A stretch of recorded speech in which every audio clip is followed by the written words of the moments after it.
All right. It's go time, right? Welcome back to our adventure series as we continue to catch up with local adventurers doing amazing things. Joe Solomon is with us again today, and we'll catch up with him in just a minute. This guy wants to paddle, or rather, is going to paddle the entire Mississippi River just a month from now. And I'll tell you, there's some bold ideas, and I'm familiar with setting your sights on lofty goals, but there's something different about this one. And so we're going to pick Joe's brain about that in just a minute. First off, my name is Brian Wolf. I'm one of the owners at Roads, Rivers, and Trails. Hopefully you've been down to see us in downtown Old Milford. If not, please come check us out. Any of your outfitting needs, gear, equipment, anything you need. Maybe you just need some inspiration or information. So come see us. Thank you for tuning in. And then go ahead and leave your questions in the comments. If we don't get to them during the talk, which we'll try to, but it's hard to see everything, we can always come back and answer them later. So we can either shoot you a message, Joe or I can catch back up and do that. And then as usual, you're going to be able to find this, a few days from now. We'll post it on our YouTube channel. So you could look up RRT 45150, representing Milford there. That's the YouTube channel. So just look for Roads, Rivers, and Trails. And you can also catch up on some of our past talks that way. So I won't waste any more time. Joe, thank you for joining me again today. Not a problem, Brian. Thanks for having me this evening. Yeah, totally. And you're joining us. Well, I guess it's always going to be remote, right? But you're out of Cincy. You're out exploring right now, yeah? Yeah, I'm actually in St. Louis right now. The gentleman that I'm paddling with, Adam Yarborough, he lives here in St. Louis. So it was a lot easier for me to come down here than him and his family come to Cincinnati. So I came on down and, we're getting everything prepared to get on the river May 31st. That's awesome. And so the Mississippi, like it's already connecting people, like you're already making connections with people on the river. And your journey hasn't started. So Yeah, actually, the way I met Adam was they're river angels, him and his wife, Jessica. They reached out to me to tell me that they had a meal, a bed, and some food for me while I did my journey. And then got to talking to me about, Adam had aspirations to do the Mississippi River. So I invited him, and it really turned into a good thing for me because to be honest, doing it solo, I feel is slightly sketchy, and I'm glad that I have somebody else with me at this point. yeah, and what an opportunity, like for both of you then, right? To be able to Yes. paddle with somebody else and not go through those long stretches that, could be more remote or just less resources. But then also, I think that's so cool to be able to grab somebody else's dream and you help facilitate that and help make that happen. So obviously a very cool relationship that you stumbled upon there. And that's what happens when you sign up for big trips like this. I feel like, right, you get big surprises when you sign up for Yeah, yeah. big things. So It's late um in the game, but hey, man, let's do it. Let's get it done. yep. So Joe, tell me, what's your anticipation level at right now? Like, how are your nerves? Oh, to be honest, I'm quite nervous. At the same time, I feel as if it's a healthy nervousness. Uh, there are a lot of things that can happen out there on the river. We're starting at the source of the Mississippi, so it's a good 7 days of really grueling, difficult terrain to get through to get downstream. Right. Yeah. And I think, and you and I have caught up on some of that, but a lot of people think of the grand, greater Mississippi. It's just kind of that connecting towns and cities and, having some larger urban like sections through it. But when you're starting at the source, it's not going to look quite like that. Right. Well, yeah, no, it's a very small stream, and it's covered in beaver dams. There are trees that do fall across the river that you have to kind of portage around, which the portaging situation there is all like wetlands. So there's really not solid ground that you can get out and to get around the trees and such. But You know, they're actually, it's Adam and I that are paddling together, but we have a group of two other men that I've been in contact with for about the past 5 or 6 months, where we're talking about paddling together. So it's going to be a team of four of us. They're planning on stopping somewhere 900 miles in and picking up next year to finish off. And so we're prepared to go through whatever you have to go through to get through it. It's a team of four of us though, instead of just being by yourself or a team of three or what have you. So I think that first 7 days we're gonna get through it pretty well. Yeah. What It, what's your training looked like for all of this? I know you've been paddling a lot. Yeah, been getting ready. You've been test packing the yak and making sure that the gears right. So I guess one on the physical side, and then on just the prep side, like how are you prepping for all of this? well, I've been packed. My gear has all been packed for about 3 months now, uh, and I'll unpack it and then repack it just to see where things are. Sometimes I forget where I put something, but for the most part, it's all packed and ready to go. Food wise, Adam and I purchased quite a bit of food the other day that we're gonna individually bag for this trip, that contains plenty enough calories for the two of us to eat. We're also going to be using some powders that we can drink in the morning if we're not too hip to eating a breakfast, something that'll give us that energy to get through the day. Something like this does require a lot of protein and a lot of energy, vitamins, minerals, all the stuff that you need to stay healthy while on the river. So we're doing that preparation right now, putting all of the meals together and getting that situation set up. There are river angels that have reached out to us that we're going to drop some food in about 14 days in. And then as we get closer to the St. Louis area, we'll have land support from Jessica, Adam's wife, which she can get us whatever we need. I think they do plan on having Father's Day together, so we'll get some more supplies and more food at that point too. That's what I was going to ask. So, like, yeah, resupplying. You're looking at a 14-day stretch. Is that your longest stretch where you have to carry everything for, and you don't have? I it's funny that 14 days is about as much food as you can carry without getting too excessive with it. Um, when I did the Ohio, I started out with 14 days of food and I ended with 14 days of food. Um, and I didn't re up very often. I was well taken care of on the Ohio River, I'd have to say.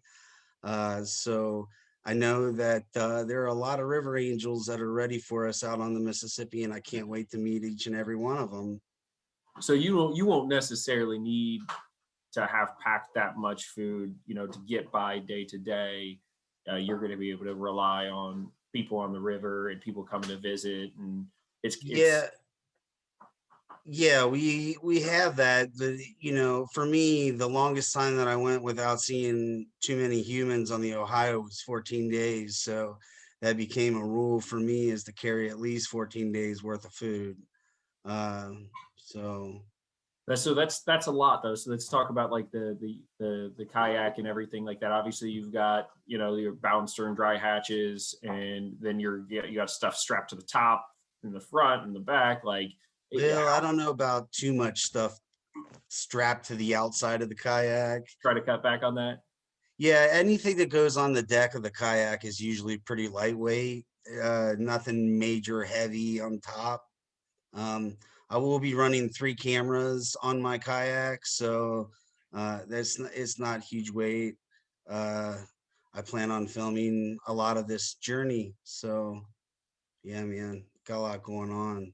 Any idea on like how much weight wise? I mean, that you've got because you Right now, I'm at about 78 pounds worth of gear and food. On okay. the Ohio, I had a similar package on the Ohio when it came to like stuff that I packed.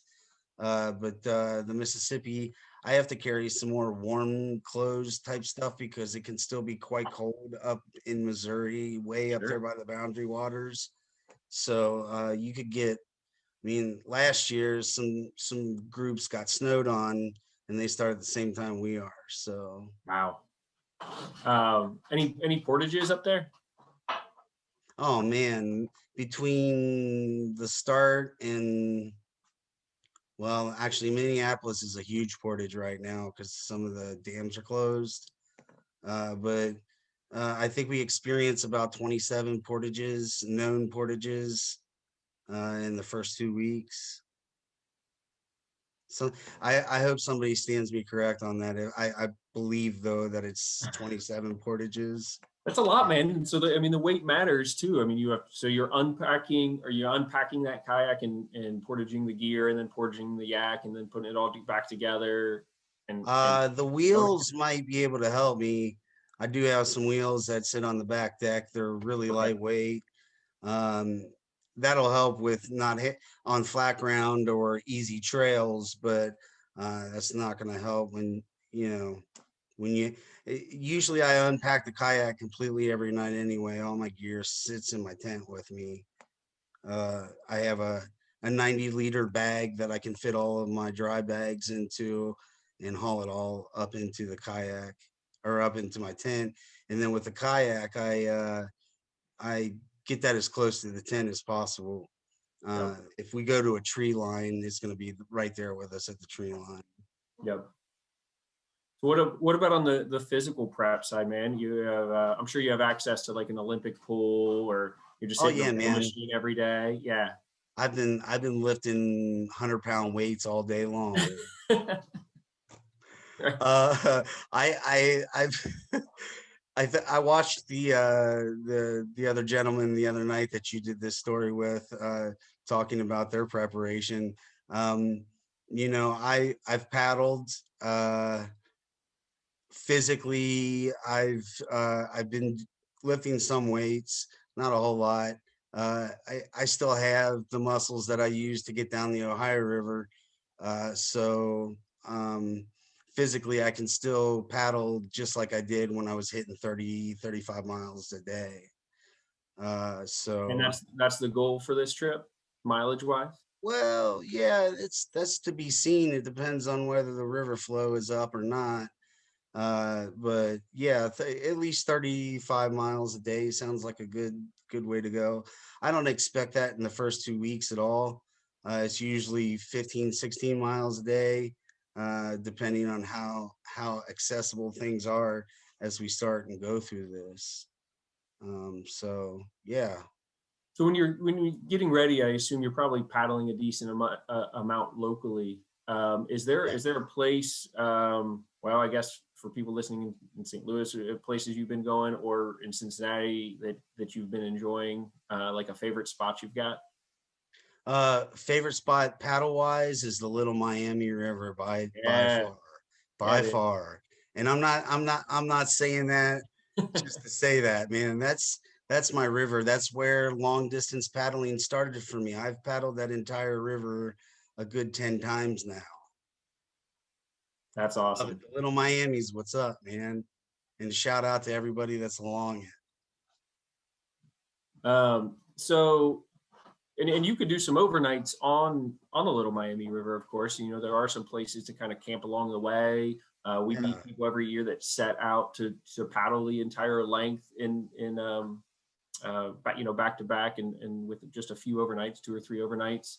Mhm. Overall, why, it seems, being right on the river, and the backpack shop, paddle shop, it seems so much more common for people to do overnights and have longer treks by foot, versus paddling by water, right? So, I don't know. I guess, why do you think? Any ideas why you think that is, or like, is it a cost deterrent or accessibility? Because there's some great long distance paddling out there, right? Yeah. It's all about the access that you have to help basically because I couldn't do this without River Angels. I don't think I it's this is an endeavor that I've taken on that I've never done before. So I really don't know how it's going to go, but there's people out there to support me all along the way, and I can't express enough how much appreciation I have. I mean, you're well known for paddling or for hiking the entire AT trail. There's or there's trail angels all over that trail, aren't there? Oh yeah, it's big, especially on the AT. But a lot of trail networks are really catching on to that, and you find that the people enjoy being trail angels as much as you enjoy being on the trail, Oh right? yeah. And the network really comes together. And that kind of segues into a little project I'm going to have while I'm on the rivers. I want to try to interview people that come out to help us, find out why they are there to help us, and see how their life is affected by mental health, be it in their family, friends, themselves. If they feel comfortable enough talking on camera, I want to try to reach out to all the angels I can so that I can uh, you know, come up with something with that. So that's a good point, Joe. Thanks for bringing that up. I mean, one, you're gonna have three cameras, and you're gonna have a heck of a story to tell. And I think with your past experience on the Ohio, you already do. And you've learned a lot, experienced a lot, met a ton of people. Boom, you're gonna go out and do it again on the Mississippi. But then something else for like people that haven't heard or us talk before or haven't heard your story before. That's if you don't mind, give them a little bit of background on like why you started paddling, how you found this, and what you did on the Ohio and the mental health awareness side. Okay. Well, I back in 2019, I paddled the entire Ohio River. Prior to that, in 2012, I got a cellulitis in my left elbow, and it affected me pretty bad. And I had to have surgery on that elbow to release the nerve that controls your three fingers. Well, after surgery, I was thrown into a catatonic state. So basically, I had a horrible reaction to the anesthesia. And it didn't end there. It happened out west when I was living out west, and my mom brought me back to Cincinnati. And when I got back home, it happened again. And then after that, there was no more hospitalizations. I couldn't do that again. It was pretty bad. So I got a season pass to Green Acres over on the west side of Cincinnati, and I paddled every day, about 8 miles a day for a good 4 months. They had a really good year that year with paddling. And while I was doing that, I'm like, heck, I could just paddle a whole entire river system. If I can get 8 miles a day here, why not do a big river? And it took me about 5 years to prepare to do the Ohio. It was originally going to be done in 2018, but I fell down a bunch of stairs and destroyed my right elbow or my right shoulder and was unable to paddle that year. So I worked really hard in getting that resolved so that I could do it in 2019. When I did the Ohio, I raised awareness from top to bottom, from Pittsburgh all the way to Cairo, Illinois. I was on the news quite a bit. I was on a couple newspapers as well. And it was all about awareness. I was raising awareness about mental health in America. There are too many people that don't feel as if they have a voice when it comes to their mental health. And I'm trying to normalize that and have people become engaged in talking about it, as well as, just getting the word out. Hey, we all need to chill out and, really embrace people with mental health conditions because we are normal like everybody else, even though we may have some conditions uh, that don't seem normal. What is normal? Joe, it's an amazing mission. I've always appreciated you for what you do there. Um, you know, you go out and you get something out of it. Obviously yourself, it's great that you found this passion in paddling, but you decided to tie it to something else and something really important. And I think you could do something great with with spreading that mission and talking with people, and then even greater in recording that to share, and you just kind of keep growing the audience that way. So I'm really excited for that kind of segment of it too. Yeah. Kind of what Thank you you. can bring home and bringing that story home. We're all going to be able to kind of follow you in different ways, but capturing more of the moment. It's always hard to kind of explain who you met or where you were, after the fact, with a picture or with a Facebook post, right? And anything that you could capture to kind of make those moments more real and a little bit more visible, Yeah. would be cool. So I'm excited for that segment of it.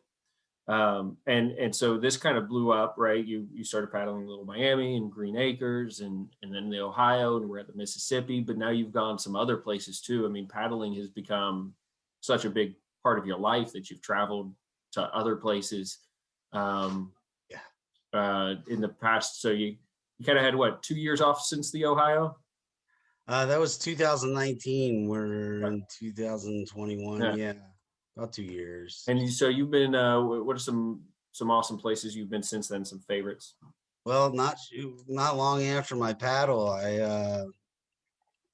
I used some of the funds that I got from AmeriCorps Education Fund, and I went to Chile and did 17 days worth of uh, sea kayaking. It was pretty sweet. That's so rad. See, like, because It's that's. I one of the mean, most beautiful places in the world. I've traveled all over this country, and there's a lot of beautiful stuff in the United States, but man, there's nothing like this untouched land of Patagonia. It's just yeah. Yeah, I mean, and would you ever have ever thought, of course not, probably, right? Like when you're getting that Green Acres, yearly pass or whatever, like I'll be battling in Chile sometime, and the places that a kayak would take you, you know. Yeah, I was talking to Adam yesterday about maybe possibly going to Knowles and becoming an instructor and travel all over the world and taking people out on college courses to learn how to sea kayak. That'd be awesome, man. That'd be super Yeah, it cool. would be pretty cool. That'd be a pretty baller life, I think. Yeah, right. So is there another place on your bucket list as far as like paddling, like a destination? Um, I'm trying to do all the major inland rivers of the United States. So I got the Arkansas and the Missouri coming up someday. Nice.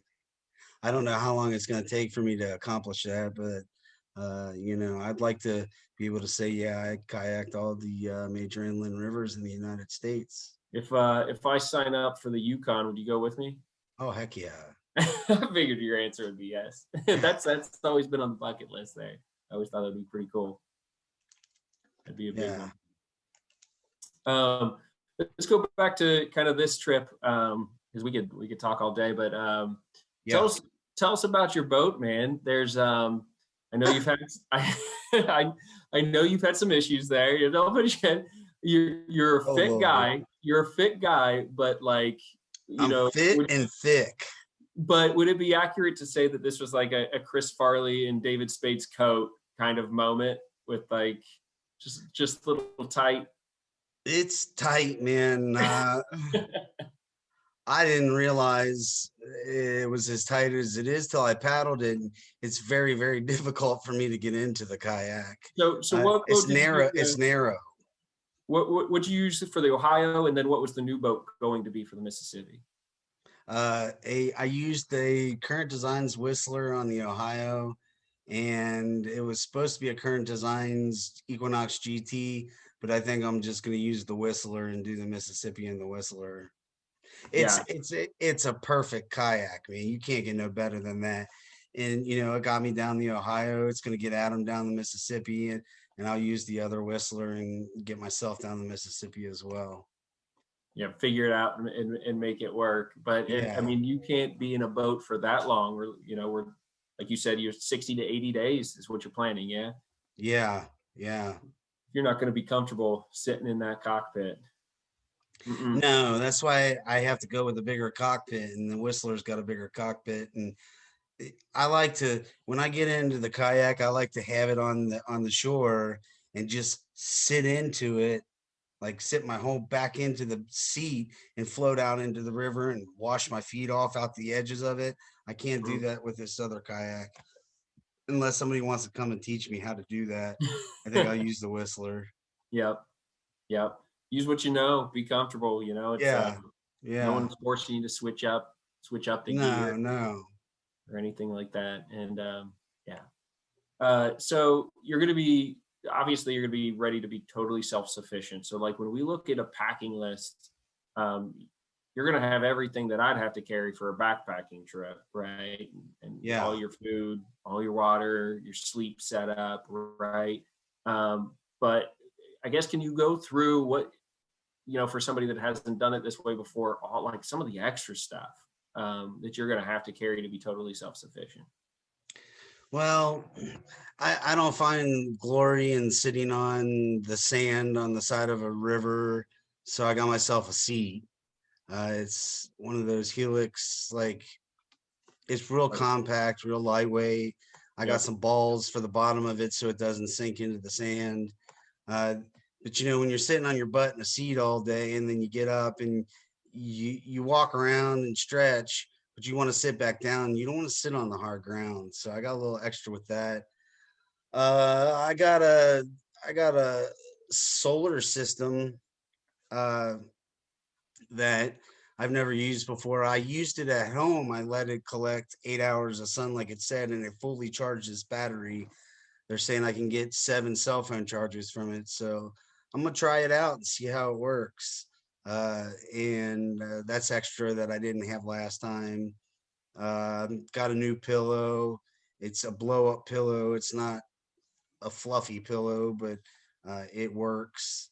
Um, what else did I get new? I got a new uh, water boiling system from MSR. It's Yep. like a convection type heat uh, that comes out of it instead of a flame. So I'm really excited to use that. I got several bottles of gas that I carry with me. Um, So I just having Odds some and new toys ends. to get out and test, right? Yeah, I got quite a few new toys to test out. Yeah, I got some cool stuff, man. So like some good luxury there with the solar, keep things charged, and you got a lot to charge too. So you got the phone, but then you got all the camera batteries too. Yeah. Yeah, each camera, I got 3 batteries per camera. The one camera has to be charged by itself because it doesn't have a removable battery. They're all GoPros. I've been collecting them over the past 2 years, just keeping an eye on cheap prices for good cameras. And then my mom and dad got together and were like, "Hey Joe, if you want to try to make a movie out of something here," and they gave me a brand new a, a brand new GoPro, and I couldn't be more thankful to the both of them for doing that because that was like huge to me. It's part of my project, and they really feel like it's something that should be paid attention to. And so, yeah, my parents really hooked it up fat.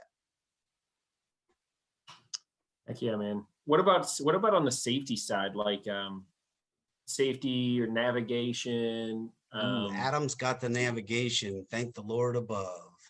Uh, Yeah. he's got he's got this really cool Garmin that shows like property boundaries where if we're like on somebody's property, we don't want to camp there. Like, it shows you where all the parks are. We put waypoints for all the river angels that have reached out to us. He's got the whole navigation thing down with his Garmin, and I couldn't be more thankful for that. Uh, I got a couple apps on my phone that help with navigation as well, especially when I get into the southern part of the river when they're shipping freight. I've got a locator that shows me where all the major shipping lines are and Oh where wow. the ships are located. What are some of those apps? Are those just good river apps just for any paddler, like to kind of Yeah, I mean, there's so much out there. Like, there's the one it's IZ Boat or something like that. ITZ Boat. Let me look on my phone real quick. But go? this particular app shows you where all boats are located in the area that you're at. And I know Uh, you have a history with barges on the river too, yeah. So TZI Boat. Yeah, I do. I've had to communicate with and paddle next to large barges. And how's that communication go? Do you have like a different radio for that, or Yeah, I have a VHF radio that you can use on it's a marine radio. It's fully waterproof. It floats. Uh, so yeah, I use that to communicate with tug operators. They really don't want to chit chat too much. Sometimes when I see them moving, if they're moving, I announce myself. If they're just parked, they see me. I can tell they see me, and I just keep on going by. Uh, they all think you're crazy though. yeah, I'm sure. You get do you get like a cool handle or anything? Like you just kind of like a CB radio, just kind of. Well, I found out tonight that what I was doing on the Ohio was not kosher, but I call myself kayak guy. I would call the lock Yeah. operator, hey, lock operator, this is kayak guy. And they kind of hold on for a second, like a kayak guy. And then I get to talking and everything. But I used my handle was kayak guy. I guess you got to announce yourself as a real human being, not a Try Pork Chop Express next time and see kayak. if they respond any different. Pork Chop Express coming through. Um, Yeah. that's funny. Yeah, they're probably just all business, man. It's not like truck drivers or whatever, No. right? No, they are all business, and I got yelled at by a lock operator as going when I was going through St. Louis or through Louisville. When I went through that lock, the channel that everybody goes through to get through that lock is really narrow, and there were Mhm. two barges, one coming at me and one going away from me. Well, I got behind the one going away from me, and I was kind of surfing a little bit, and then I got yelled at by the lock operator for not being visible to her. I was in the middle of the channel. Pretty stupid move, but I didn't know. Hey, and you live and learn on some of Oh that, right? yeah, I learned a big lesson that day. I got chewed out. Yep, yep, and just kind of go from there. I mean, kind of hit on a lot of challenges here, from just the shallow streams and portages and the channels and the barges, and you're watching traffic. Like it's not all, or I don't know how much of it is like the relaxed, calm paddle versus like you're always working to stay safe and always working to get through the next section, I guess. Yeah, Um, yeah. is that section by section where do you look at a map and say, hey, yeah, but you know, Ohio is going to be great or whatever? Well, I've come to find out that the Ohio is kind of like a party river, especially on the weekends. The Mississippi, from what I hear, is a little different. There's not much, uh, you know, down here in this area. There's not a lot of boating going on. You find your fishermen every morning. That's no matter where you're at, they're out flying up and down the river, and they don't mess with you. But on the weekends, it can be kind of dangerous. I usually don't Mm, paddle on the weekends too much because of the boat traffic. yeah, that makes sense. Too bad you can't just find a bunch of like river bend like music venues. You just plan your whole trip to listen to different concerts Concerts and stuff. Yeah, that'd be on cool. your way down the river. Yeah. um, So, maybe next time. Joe, I want you to give you an opportunity here too. Go ahead and tell people, appreciate you joining us. How do people follow you and support you on this trip? well, I have a kayak page on Facebook. The page is at Going the Distance 2019 or at Kayaking for a Cause with the number four instead of spelling out four. Also on Instagram is at Kayaking for a Cause. If you go to my page on Facebook, uh, pinned to the top of the page is a GoFundMe. That's to help Adam and I with our mission to raise awareness. And at the end of our mission, whatever residual is left will be given to, uh, a nonprofit that works with mental health. That's awesome. That's awesome, man. And that's something you did at the end of the Ohio paddle that I thought was great. And just talking about it is such an important part of it. I mean, obviously the donations are can all go a long way and are super important, but I think one of the biggest obstacles we need to overcome collectively, as a community, is just talking about it more, making it more out in the open, normalizing Yeah. normalizing it. So that's a big part of the mission. Just as you have those conversations, as you go down river, as you talk to people, from the last trip, you came in RRT afterward and talking with people about it, getting on these interviews and talking to people about it and letting them know that there's other people out there that have been through similar things, and there's outlets for those things, and you can kind of find your outlet like that. Yeah. So it's very cool. Joe, thank you again. I really do appreciate it. Not a problem, man. And can And we? I'm really looking forward to the series of this. While I'm on the river, you and I will be doing these again. That's what I was going to say. Yeah, can we we're going to make that happen, right? Oh yeah. I'm thinking Sundays and maybe every other Sunday or once a month while we're on the river, or whatever you feel like, Brian. I'm here for you and RRT all day long. Man, I feel like you're the one on the river. Like, you got to find a way to get in front of a camera and have a connection. Like, so we're gonna work with you. Yeah.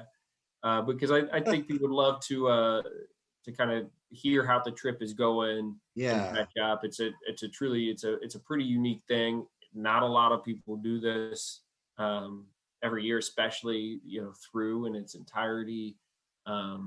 And So you're going to put together. I guess it's not the Triple Crown, but you wanting to do all of these different rivers is kind of to kind of come up with its own name for that. It's going to be pretty remarkable. Thanks, man. I appreciate it. Yeah. To me, paddling is simple. It's hard though. At the same time, it's painful. You gotta muddle through the pain. But to me, it's easy, and it's easy to get in front of a camera and spread a positive message about a positive situation. So, and and this is therapy for me too, as well. I mean, doing what I do brings me great joy. Yep. And just time outdoors. Hopefully everyone gets plenty of that this year. And I really think, Joe, I just realized I think you're just paddling away from the cicadas, aren't you?